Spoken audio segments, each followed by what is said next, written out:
Oke, sebelum kita membahas lebih jauh mengenai bahasa Indonesia, kita harus lebih sedikitnya mengerti sejarah bahasa dan tulisan itu sendiri.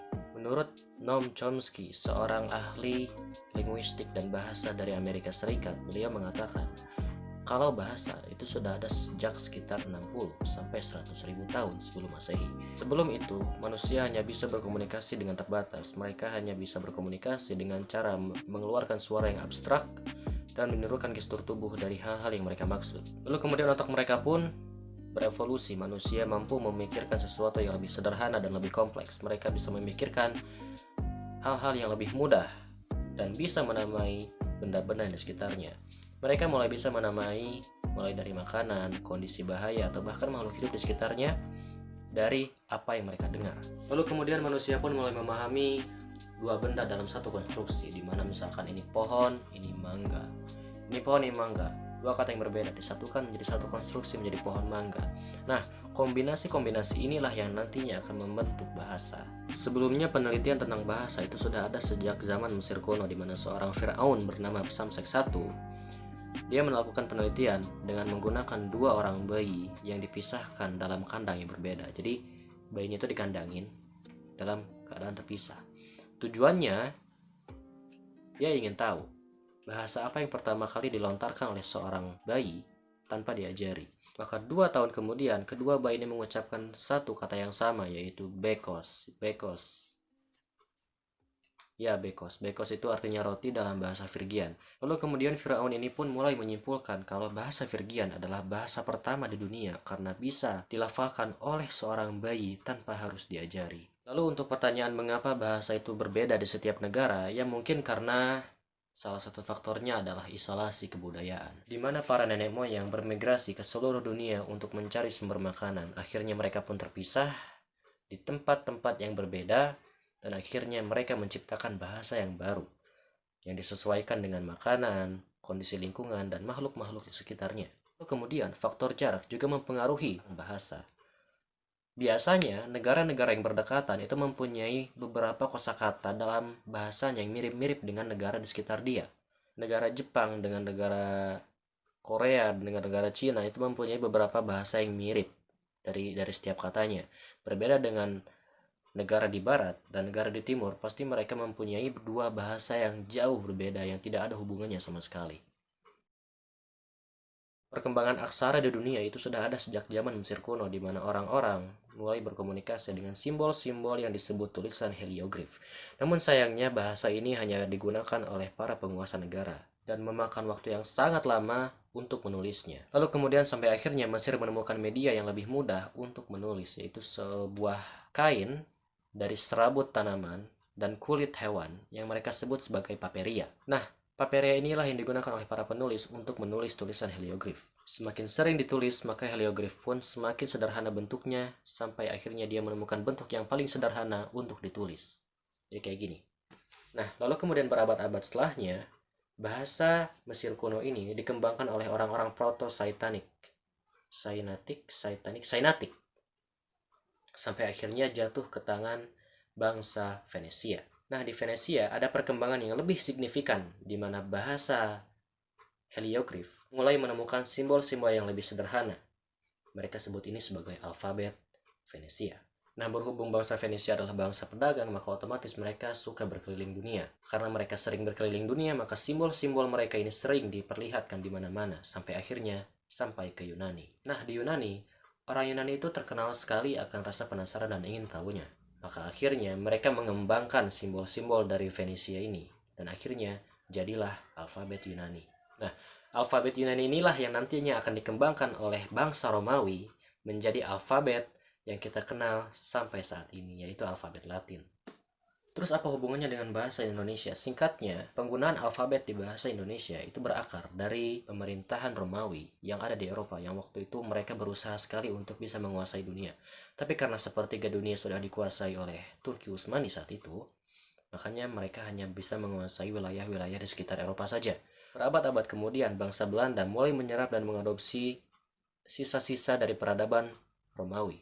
Salah satunya adalah alfabet Latin. Mereka mencoba untuk mengaplikasikan alfabet Latin ke dalam bahasa Melayu, bahasa yang sering sekali digunakan oleh orang-orang di Hindia Belanda, yang which is itulah negara kita. Nah, lalu kemudian singkatnya mereka pun mulai bisa menciptakan yang namanya bahasa Austronesia. Austronesia ini terdiri dari dua standar bahasa, yaitu standar Melayu dan standar Indonesia. Karena orang-orang di Indonesia sudah sering sekali menggunakan bahasa Melayu, lalu kemudian mereka menjajah kita, dan akhirnya kita pun terbiasa dengan bahasa yang mereka bawa. Maka akhirnya pada tanggal 28 Oktober tahun 1928, bangsa Indonesia mendeklarasikan bahasa Indonesia sebagai bahasa nasional negara Indonesia. Asal mula bahasa Indonesia. Bahasa Indonesia adalah bahasa resmi negara Kesatuan Republik Indonesia dan bahasa persatuan bahasa Indonesia. Dari sudut pandang linguistik, bahasa Indonesia adalah sebuah variasi dari bahasa Melayu. Dalam hal ini, dasar yang dipakai adalah bahasa Melayu Riau, tapi terlahir mengalami perkembangan akibat penggunaannya sebagai bahasa kerja dan proses pembakuan pada awal abad ke-20. Sampai saat ini, bahasa Indonesia merupakan bahasa yang hidup dan terus berkembang dengan pengayaan kosakata baru, baik melalui penciptaan maupun melalui penyerapan dari bahasa daerah dan bahasa asing. Jadi, di sini itu pada zaman dahulu, pada zaman Kerajaan Sriwijaya tahun 7 Masehi, bukan bahasa Indonesia yang menjadi bahasa negara, tetapi bahasa Melayu yang menjadi bahasa negara kesatuan negara ini. Mengapa? Karena ditemukannya beberapa prasasti yang di dalamnya tertera beberapa bahasa Melayu, tertera bahasa Melayu. Contoh-contoh prasastinya diantaranya itu prasasti Kedukan Bukit ya, yang ditemukan di Palembang pada tahun 683 Masehi, prasasti Talang Tuo yang ditemukan di Palembang pada tahun 684 Masehi. Nah, ejaan resmi bahasa Melayu pertama kali dicetuskan atau disusun oleh C.H.A. van Opshusen yang dibantu oleh Muhammad Taib Sultan Ibrahim dan Nawawi Sultan yang muat dalam kitab logat Melayu pada tahun 1801. Selanjutnya, proses pengesahan bahasa Indonesia sebagai bahasa persatuan. Pada zaman penjajahan Belanda pada awal abad ke-20, pemerintahan kolonial Hindia Belanda melihat pegawai pribumi memiliki kemampuan memahami bahasa Belanda yang sangat rendah. Hal itu yang menyebabkan pemerintah kolonial Belanda ingin menggunakan bahasa Melayu untuk mempermudah komunikasi, yakni dengan patokan bahasa Melayu tinggi yang sudah mempunyai kitab-kitab rujukan. Nah, jadi pada saat itu, terdapat sarjana Belanda. Ia mulai menyebarkan bahasa Melayu setelah dia mempelajari ejaan-ejaan bahasa Melayu yang tadi disusun oleh C.H.A. van Opshusen pada tahun 1908 dan dibentuk Komisi voor de Volksstuur, yaitu Komisi Bacaan Rakyat. Hingga 1917 terbuatnya novel-novel yang di dalamnya menggunakan bahasa Melayu. Contohnya itu novel Siti Nurbaya dan novel Salah Asuhan. Nah, jadi selanjutnya pada tahun 1927 Djajah Datuk Kadjo pertama kalinya ia adalah orang yang berpidato menggunakan bahasa Indonesia pada acara sidang Volksraad, yaitu rapat Dewan Rakyat. Nah, disinilah bahasa Indonesia menjadi berkembang hingga Muhammad Yamin mengusulkan bahwa bahasa Melayu layak diganti menjadi bahasa Indonesia yang akan menjadi bahasa negara Kesatuan Republik Indonesia. Hingga digantilah bahasa Melayu menjadi bahasa Indonesia yang resmi yang resmi menjadi bahasa negara kita pada saat Sumpah Pemuda 28 Oktober. Nah, selanjutnya pada tahun 1927 ada sebuah angkatan sastrawan yang dipimpin oleh Sultan Takdir Ali Syadina. 3 tahun kemudian mereka menyusun tentang tata bahasa baru Indonesia. Hingga pada tanggal 25 sampai 28 dilangsungkan Kongres Bahasa Indonesia 1 di Solo. Dan pada akhirnya pada tanggal 18 Agustus 1945 ditandatangani Undang-Undang Dasar 1945.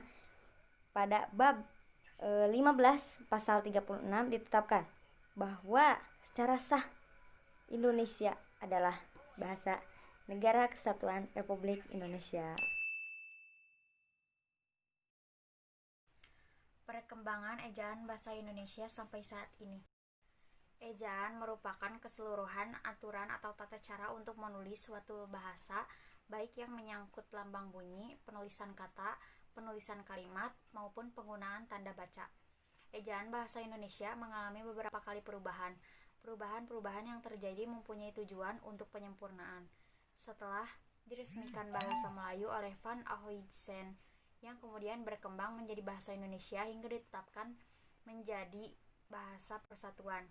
Muncul ejaan-ejaan baru, yaitu sebagai berikut. Yang pertama adalah ejaan republik. Ejaan republik merupakan hasil penyederhanaan dari ejaan. Ejaan republik mulai berlaku pada 19 Maret 1947. Pada waktu itu yang menjabat Menteri Pendidikan, Pengajaran, dan Kebudayaan Republik Indonesia adalah Mr. Suwandi. Maka ejaan tersebut dikenal pula atau dinamakan juga ejaan Suwandi.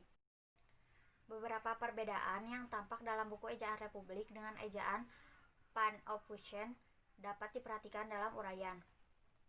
Yang pertama, gabungan huruf OE dalam ejaan Van Huygens digantikan dengan U dalam ejaan republik. Yang kedua, bunyi hamzah dalam ejaan Van Huygens diganti dengan K dalam ejaan republik. Yang ketiga, kata ulang boleh ditandai dengan angka dan dalam ejaan republik. Yang keempat, huruf E taling dan E pepet dalam ejaan republik tidak dibedakan. Yang kelima, huruf trema dalam ejaan Van Huygens didalangkan dalam ejaan republik. Kubur, maklum sekarang menjadi maklum. Yang kedua, ejaan pembaharuan. Ejaan pembaharuan merupakan suatu ejaan yang direncanakan untuk memperbaharui ejaan republik. Penyusunan ejaan ini dilakukan oleh Panitia Pembaharuan Ejaan Bahasa Indonesia. Salah satu hal yang menarik dalam konsep ejaan pembaharuan ialah disederhanakannya huruf-huruf yang berupa gabungan konsonan dengan huruf tunggal. Antara lain tampak dalam contoh di bawah ini. Yang pertama, gabungan konsonan DJ diubah menjadi J. Yang kedua, gabungan konsonan TJ berubah menjadi T. Yang ketiga, gabungan konsonan NG diubah menjadi G. Yang keempat, gabungan konsonan NJ diubah menjadi N. Yang kelima, gabungan konsonan SJ diubah menjadi S. Kecuali gitu, gabungan vokal AI, AU, dan OI atau yang lazim disebut difting ditulis berdasarkan pelafalannya, yaitu menjadi I, AU, dan OI. Contohnya, kata santai yang menggunakan huruf I diubah menjadi kata santai yang menggunakan huruf Y. Dan kata kalau yang menggunakan huruf U diubah menjadi kata kalau yang menggunakan huruf W. Yang ketiga, ejaan Melindo. Ejaan Melindo atau Melayu Indonesia merupakan hasil perumusan ejaan Melayu dari Indonesia pada tahun 1959. Perumasan ejaan Melindo ini diawali dengan diselenggarakan Kongres Bahasa Indonesia yang kedua pada tahun 1945 di Medan, Sumatera Utara. Hal yang berbeda adalah bahwa di dalam ejaan Melindo, gabungan konsonan TJ seperti Cinta diganti dengan C menjadi cinta. Ya, sekarang saya di sini akan menjelaskan sedikit tentang EYD atau ejaan yang disempurnakan dan EBI atau ejaan bahasa Indonesia. EYD sendiri adalah singkatan dari ejaan yang disempurnakan, yang diberlakukan dan digunakan pada tahun 1972 hingga 2015, yang ejaan ini sendiri digunakan sebagai pengganti dari ejaan republik dan ejaan Suwandi. Yang kemudian ejaan ini diganti dengan ejaan bahasa Indonesia pada tahun 2015 itu sendiri. Selanjutnya saya akan menjelaskan sedikit tentang sejarah EYD ini sendiri. EYD diresmikan pada tanggal 17 Agustus pada tahun 1972 yang terdapat pada pidato kemerdekaan untuk memperingati hari ulang tahun Negara Republik Indonesia yang ke-27. Pada keputusan Presiden nomor 57 tahun 1972, ejaan ini diresmikan dan mulai digunakan juga dikenal sebagai EYD atau ejaan yang disempurnakan.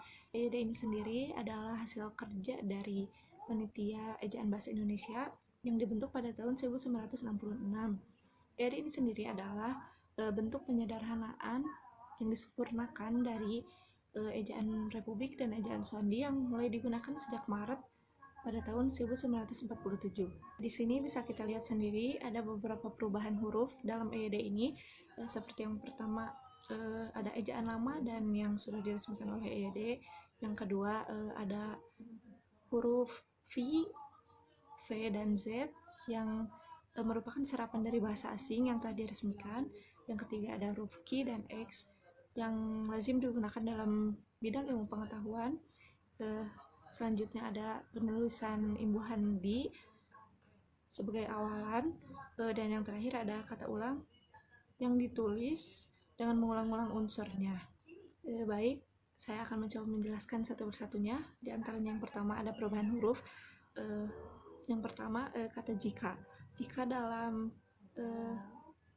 ejaan yang dulu sebelum EYD digunakan, kata jika itu huruf J-nya ditulis menggunakan D dan J, tapi dibacanya sama aja. Terus yang kedua ada kata cakap. Kan kalau yang sekarang kata cakap itu pakai C. Kalau dulu huruf C itu ditulisnya T sama J, itu dibacanya C. Terus yang ketiga ada kata nyata. Nyata itu kan N sama Y kalau sekarang. Kalau dulu tulisnya N sama J, tapi dibacanya NY, tetap dibacanya tetap nyata. Selanjutnya yang kedua ada huruf F, V, dan Z yang merupakan serapan dari bahasa asing yang telah diresmikan penggunaannya.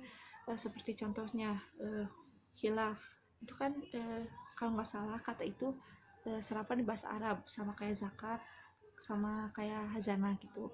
Terus ada universitas sama valuta, itu kalau nggak salah kan dari bahasa Inggris itu. Terus kata-katanya juga nggak itu aja, kalian juga bisa cari sendiri. Yang ditulis di sini tuh cuma buat contoh aja. Kita lanjut ke yang ketiga. Di sini ada huruf Q sama huruf X yang emang kedua huruf ini tuh jarang dalam suatu kata, tapi biasanya digunakan dalam bidang ilmu pengetahuan, seperti contohnya kata furqan dan xenon. Selanjutnya yang keempat ada imbuhan di yang biasanya sebagai awalan ya. Nah, masih banyak juga yang salah dalam penulisan di ini. Contohnya jadi gini, kalau misalkan di terus kesananya tuh tempat, itu di-nya dipisah, harus pakai spasi. Kayak di sini ada kata di kantor, di sekolah, di rumah, itu tuh dipisah di-nya pakai spasi. Terus kalau selain kata tempat, kayak di sini ada dicuci, dibelikan, diberi gitu-gitu, nggak pakai spasi, disatuin aja nulisnya. Dan yang terakhir ada kata ulang yang seharusnya ditulis penuh si pengulangan unsurnya. Kayak misalkan di sini ada kata anak-anak, itu tuh kalau kita mau ikutin EYD seharusnya nggak boleh disingkat jadi anak dua gitu. Tapi kalau misalkan kayak nggak resmi, kalau kayak di setting gitu kayaknya boleh-boleh aja, soalnya kan nggak resmi ya. Jadi singkatnya tuh hal-hal yang diatur dalam EYD ada 6. Yang pertama penulisan huruf, yang kedua penulisan kata, yang ketiga tanda baca, yang keempat singkatan dan akronim, yang kelima penulisan angka dan lambang bilangan, yang keenam ada unsur serapan. Nah, selanjutnya ada ejaan bahasa Indonesia atau EBI. Ejaan bahasa Indonesia sendiri adalah ejaan yang digunakan untuk menggantikan ejaan yang disempurnakan tadi. Ejaan ini berlaku sejak tahun 2015 berdasarkan Peraturan Menteri Pendidikan dan Kebudayaan Republik Indonesia Nomor 50 Tahun 2015 tentang pedoman umum ejaan bahasa Indonesia. Jadi sejarah singkatnya, zaman kan terus berubah, terus teknologi juga semakin berkembang. Banyak masyarakat kritis yang mengomentari dan mengkritiki si EYD tersebut. Jadi Badan Pengembangan Bahasa mulai merundingkan dan mulai membuat revisi untuk EYD tersebut, sehingga muncullah EBI ini. Terus EBI itu sebagai bentuk jawaban dari kritikan mereka yang diresmikan pada tahun 2015 silam oleh Badan Pengembangan Bahasa berlandaskan Peraturan Menteri Pendidikan dan Kebudayaan nomor 50 tahun 2015. EBI ini bentuk dasar dari EYD sebelumnya, tetapi lebih disempurnakan ejaan-ejaannya dan terdapat penambahan-penambahan aturan dalam penulisannya. Perbedaan EBI dan EYD ada 3. Yang pertama, penambahan huruf vokal diftong. Yang kedua, penggunaan huruf kapital. Dan yang ketiga, penggunaan huruf tebal. Yang pertama, penggunaan huruf vokal diftong. Kalau dalam EYD cuma ada 3 huruf vokal diftong, yaitu yang pertama AI, yang kedua AU, dan yang ketiga OI. Sedangkan dalam EBI ini ditambah 1 huruf diftong, yaitu EI. Misalnya pada kata geser dan survei. Yang kedua ada penulisan huruf kapital. Kalau dalam EYD huruf kapital ini tidak digunakan sebagai awalan untuk menulis julukan, tapi kalau dalam EBI si huruf kapital ini digunakan untuk menuliskan kata julukan. Yang ketiga ada penulisan huruf tebal. Kalau dalam EYD huruf tebal ini digunakan untuk menuliskan judul buku, bab, dan sebagainya, atau sebagai pengkhususan huruf, serta menulis lema atau sublema dalam kamus. Nah, kalau dalam EBI, peraturan yang ketiga ini tidak ada atau dihapuskan. Mungkin sekian penjelasan tentang EYD atau ejaan yang disempurnakan dan EBI atau ejaan bahasa Indonesia. Tapi di sini ada sedikit tambahan. Jadi panitia perundingan pengembangan bahasa dan para ahli bahasa itu mengadakan perundingan pengembangan bahasa setiap 5 tahun sekali yang dinamakan Kongres Bahasa. Mungkin sekian saja penjelasan yang dapat saya sampaikan karena saya juga masih belajar. Mohon maaf bila terdapat banyak kesalahan dan terima kasih atas perhatiannya.